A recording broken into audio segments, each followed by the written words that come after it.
خب سلام بچه ها، وقتتون بخیر. امیدوارم که حالتون خوب و عالی و خفن باشه. توی این ویدیو قراره تورینو رو بکشیم و اینکه ما به این آرپیچی دقیقا نیاز داریم که با یه تیر اون هلیکوپتر رو بزنیم و بترکونیمش. بعد اینکه اگه مکانش رو نمیدونی من میتونم بهتون مکانش رو نشون بدم که کجاست. بریم دیگه سراغ این ماموریت و وقت رو تلف نکنیم.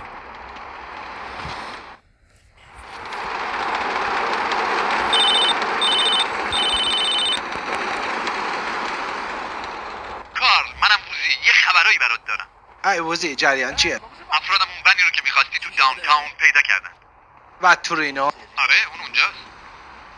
ظاهرا اون میخواد یه چیز رو برداره و با هلیکوپتر فرار کنه.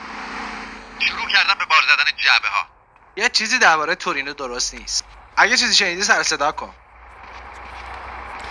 تا یه چیزی شیلی سر صدا کن. خب ما این ماشین رو برداریم و بریم. یکی کراش میزنه.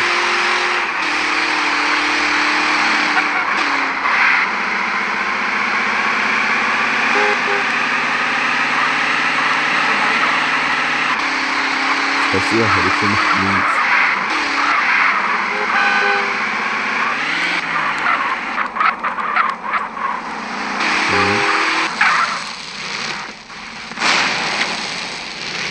یو خدا اینا رو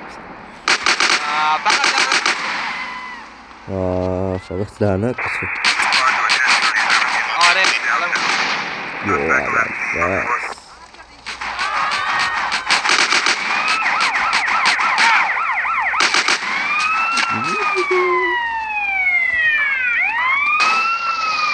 میذاره به موتور چریکی که بچلی کنم وایسا.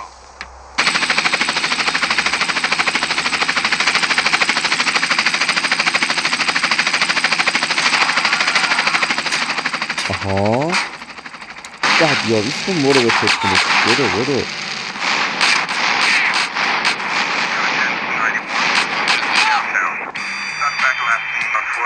به همین سادگی.